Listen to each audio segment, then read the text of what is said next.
ایک بار پھر خوشامدید آپ کو جرگے میں ناظرین. یہ بھی کہا گیا کہ احسان اللہ احسان کے انٹرویو کی وجہ سے وہ ہیرو کے طور پر سامنے آ جاتے. پیمرا کی پابندی اور قانون کے احترام میں ان کے جوابات تو نہیں دکھا سکتا، لیکن آپ میرے سوالات ملاحظہ کیجئے کہ ان سوالات کا سامنا کرتے ہوئے کیا احسان اللہ احسان ہیرو کے طور پر سامنے آتے یا پھر مجرم کے طور پر. اس رستے کی طرف آپ کب اور کیسے گئے؟ یہ کس سال کی بات ہے اور ابتدائی تربیت کہاں سے لی؟ اس سے پہلے کسی جہادی تنظیم سے، کسی مذہبی تنظیم سے تعلق رہا تھا؟ کون سے کالج سے پڑھے؟ آپ نے اس وقت جوائن کیا تو ابتدا میں آپ کا تعلق عبدالولی سے رہا، محمد ایجنسی کے طالبان کے، تو وہ شروع سے امیر تھے نا. یہ جو جماعت الاحرار الگ ہو گئی تحریک طالبان پاکستان سے، اس کی وجہ کیا تھی بنیادی؟ مولانا فضل اللہ قرآن اندازی کے ذریعے امیر بنے تھے. اور آپ لوگ نارتھ وزیرستان سے کب چلے گئے تھے؟ مزار شریف میں. تو یہ جب آپ مزار شریف جاتے تھے یا خوست جاتے تھے، اب مزار شریف جاتے ہوئے تو آپ کو کابل پہ سے گزرنا پڑتا ہے یا خوست میں بھی، تو افغان حکومت اور افغان انٹیلیجنس ان لوگوں کو خبر نہیں ہوتی تھی یا وہی لوگ آپ کو لے کے جاتے تھے؟ کیونکہ یہ تو یقین کرنا مشکل ہے کہ آپ جیسا آدمی جس کا چہرہ بھی ہر کوئی جانتا ہو افغان حکومت کو بتاتے تھے یا انڈیز کو بتاتے تھے. تو یہ آپ کب مزار شریف گئے تھے پہلی مرتبہ؟ نہیں تو مزار شریف کیا کرنے گئے تھے؟ مزار شریف میں آپ کا گھر تھا. اور جو عمر خالد خراسانی ہیں عبدالولی، وہ ادھر ہی رہ رہے ہیں ننگرہار میں، لال پورہ میں، یا کہ نہیں وہ بھی افغانستان کے مختلف شہروں میں؟ جماعت الاحرار کے امیر جو ہے وہ کابل بھی جاتے رہتے ہیں، ایک گھر کابل میں ہے. آج کل آخری ملاقات آپ کی ان سے کب ہوئی تھی؟ یعنی عمر خالد خراسانی بھی خوست آتے جاتے ہیں، تو آپ لوگ جب یہ مثلا مزار شریف جاتے تھے یا کابل میں ان کا گھر تھا یا وہاں پہ ان کا گھر تھا، آنا جانا جب آپ لوگوں کا رہتا تھا تو ٹھیک ہے انڈیز تو آپ کو پروٹیکٹ کرتی تھی یا ان کی حکومت کے ساتھ تو آپ کی کوارڈینیشن ہوتی تھی، تو ادھر تو امریکی بھی ہیں اور امریکی ڈرون بھی ہیں، تو امریکی بھی اس معاملے میں آن بورڈ تھے یا کہ ان کو خبر نہیں ہوتی تھی اور ان کے ڈرون کا خطرہ نہیں ہوتا تھا؟ اور یہ کچھ عرصہ پہلے خبریں آئی تھی زخمی ہونے کی، تو حقیقت کیا تھی؟ عمر خالد خراسانی علاج کے لیے ہندوستان چلے گئے، یہ کب کی بات ہے؟ نہیں یہ یعنی 2015 کی بات ہے، 16 کی بات ہے، اور وہ علاج کے لیے جماعت الاحرار کے امیر ہندوستان چلے گئے. اچھا، اور مولانا فضل اللہ جو ہے وہ کہاں ہیں؟ کیا تعلقات کیسے تھے فضل اللہ گروپ کے اور آپ لوگوں کے گروپ کے؟ اچھا، ہمارے پاس یہ بھی خبریں آئی تھی کہ جو آپ لوگوں کی جماعت الاحرار تھی وہ عملاً داعش کے ساتھ مل گیا ہے یا داعش کی ذیلی تنظیم بن گئی ہے، یہ خبر درست ہے؟ تو وہ امارت کس کے پاس ہے حافظ سعید کے بعد؟ اچھا، میرے پاس کچھ خبریں اس طرح بھی آئی تھی کہ یہ جو ماضی قریب میں را نے کوششیں کی تھی ٹی ٹی پی کے تمام دڑوں کو اکٹھا کرنے کا اور بلوچ سپریٹسٹ اور ٹی ٹی پی جیسی تنظیموں کا آپس میں کوئی ایک سٹرکچر بنانے کا یا کوارڈینیشن کرانے کا، اس طرح کی کوئی کوششیں ہوئی تھی؟ واقعی ہو رہی ہیں؟ ایجنڈے میں یہ چیز بھی ہے کہ جماعت الاحرار یا ٹی ٹی پی کے کسی پیک کو بھی ناکام کرانا ہے. را کا منصوبہ ہے کہ پاکستان کو لسانی بنیادوں پہ یہاں تفرقہ ڈالے. احسان، یہ جو ریسنٹلی لاہور کے سانحے کے بعد جب پاکستانی فوج نے وہاں گولہ باری کی جس پہ افغان حکومت نے بڑا احتجاج بھی کیا تھا، تو کلیم یہاں پہ یہ تھا کہ جی اس میں آپ لوگوں کے کیمپوں کو نشانہ بنایا گیا ہے، افغان حکومت اس کے الٹ کہتی رہی. تو واقعی آپ لوگوں کے کیمپوں کو نشانہ بنایا گیا تھا؟ افراد تو کم ہو گئے لیکن کیا پیسہ، اسلحہ اور وسائل بھی کم ہو گئے؟ یہ را جو پیسہ دیتا تھا یا دے رہا ہے تو وہ براہ راست را کے لوگ دیتے ہیں یا تھرو انڈیس دیتے ہیں؟ اچھا، یعنی ایک تو جنرل پیسہ یا اسلحہ دیا جاتا ہے اور دوسرا ٹارگٹ ٹو ٹارگٹ اور یعنی دھماکے ٹو دھماکے بھی ڈیلنگ ہوتی ہے. یہ جو بڑے پاکستان کے اندر بڑی تخریبی کارروائیاں ہوتی ہے دہشت گردانہ، یہ انڈیس اور را پلان کر کے دیتی تھی اور دیتی ہے یا کہ ٹی ٹی پی اور احرار خود پلان کر کے پھر ان سے منظوری لیتی ہے؟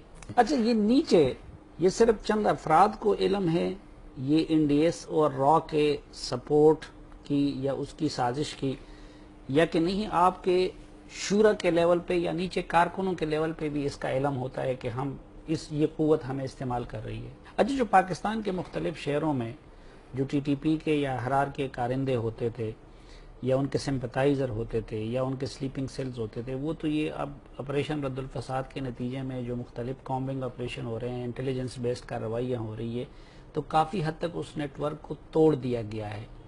تو اب کچھ اس طرح کے لوگ باقی ہیں اور ان کے لیے وہ بتے کی وصولی کا کام اب کون کر رہا ہے؟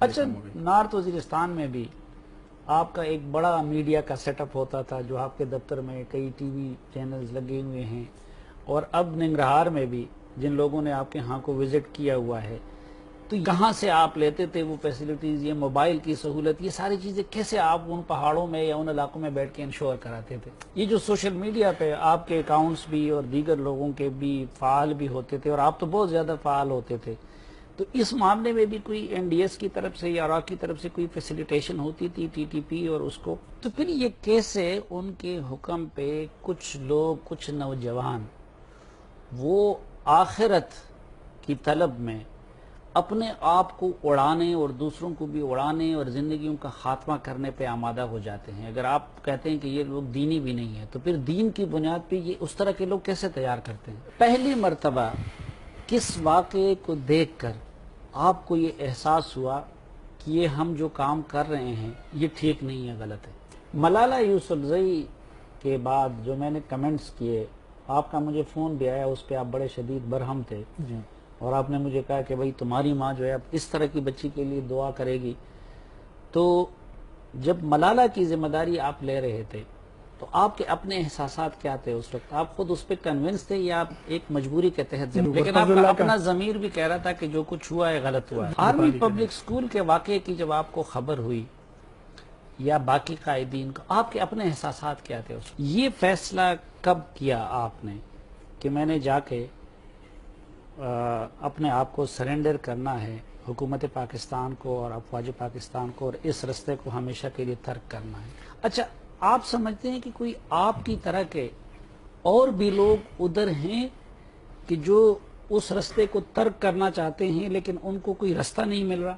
اچھا، جو آپ کی جانشینی اب جو کوئی بندہ کر رہا ہے، ترجمان جو جماعت الاحرار کا اسد منصور، اس نے یہ کلیم کیا ہے کہ آپ خود جا کے سرنڈر نہیں ہوئے ہیں، بلکہ آپ کو افغانستان میں یا کسی جگہ پہ پاکستانی سیکیورٹی فورسز نے گرفتار کر لیا ہے۔ پاکستان دشمنوں کی اسٹریٹجی آپ نے کیا محسوس کی ہے؟ وہ پروپیگنڈے کے محاذ کو زیادہ استعمال کرنا چاہتے ہیں، وہ ہمارے پولیٹیکل پلیٹ فارمز کو استعمال کرنا چاہتے ہیں، وہ ہماری سیکیورٹی کے اداروں کو ڈیفیم کرنا چاہتے ہیں؟ ان کی اسٹریٹجی کیا ہے؟ یعنی اس کو، اپنی اس خواہش کو وہ ایگزیکیوٹ کیسے کر رہے ہیں؟ جو لوگ اب بھی وہاں پہ ہیں، وہ افغانستان میں بیٹھے ہیں یا پاکستان میں کسی جگہ پہ، اور اس رستے پہ آج بھی گامزن ہیں جس پہ آج سے کچھ عرصہ پہلے تک آپ بھی گامزن تھے، آپ ان کو کیا پیغام دینا چاہیں گے؟ لیکن احسان، تلخیاں تو ہر جنگ میں ہوتی ہیں، لیکن اس جنگ کے دکھ اور تلخیاں بہت گہری ہے۔ ہزاروں مائیں روئی ہیں اپنے بچوں کی لاشیں اٹھا کے، ہزاروں جوانوں کی بہنیں وہ بین کر چکی ہیں، یا پھر یہ کہ لوگوں نے دکھ بھی بہت سہے ہیں، کلچر تباہ ہو گیا، روزگار تباہ ہو گیا، لوگ بے گھر ہو گئے، کتنے اسکول تباہ کر دیے گئے، کتنی سڑکیں اور پل تباہ کر دیے گئے۔ آپ یعنی، یا پھر یہ کہ آپ ٹھیک ہے ترجمان تھے، آپ خود ایگزیکیوٹر نہیں تھے، لیکن آپ نے بھی ترجمان کی حیثیت سے ہم جیسے بہت سارے لوگوں کو بھی تھریٹ کیا ہوگا، وارن کیا ہوگا، کسی لوگوں کو خوف میں مبتلا کیا ہوگا۔ آپ کن الفاظ کے ساتھ آج پاکستانی قوم کو یا ان لوگوں کو ان سے معذرت کرنا چاہیں گے؟ حقیقت یہ ہے کہ سیاست، صحافت اور سفارت گرے ایریاز کے معاملات ہیں۔ یہاں کوئی کام بلیک اینڈ وائٹ میں نہیں ہو سکتا۔ یہاں ہر معاملے میں ریاستی اداروں کو، حکومت کو اور میڈیا کو اپنا اپنا اجتہاد کرنا پڑتا ہے۔ بنیادی وفاداری پاکستان اور پاکستان کے مفاد سے مطلوب ہے۔ ایک ہی کام ایک وقت میں اور ایک تناظر میں پاکستان کے مفاد کے خلاف ہو سکتا ہے اور دوسرے وقت میں یا دوسرے تناظر میں حق میں ہو سکتا ہے۔ کل تک اگر احسان اللہ احسان کے انٹرویو سے دہشت گردوں کو فائدہ ہو سکتا تھا تو اس انٹرویو سے ان کو نقصان پہنچ سکتا ہے۔ اس لیے طالبان سے لڑنے والی فوج کی قیادت نے ان کے ویڈیوز کو ریلیز کرنا اور مجھے ان کے ساتھ انٹرویو کا موقع فراہم کرنا ضروری سمجھا۔ جہاں تک اخبارات میں اور الیکٹرانک چینلز پر یا پھر سوشل میڈیا میں میرے خلاف کیمپین کا اور مغلظات کا تعلق ہے تو اس کے جواب میں عرض ہے کہ میں ہر سوال کا جواب دے سکتا ہوں، لیکن سر دست میں اس سے لطف اٹھا رہا ہوں، کیونکہ میرے نبی محترم صلی اللہ علیہ وسلم کا فرمان ہے کہ حاسد کے لیے یہ سزا کافی ہے کہ وہ اپنی حسد کی آگ میں جلتا رہے۔ اجازت دیجیے، اللہ حافظ۔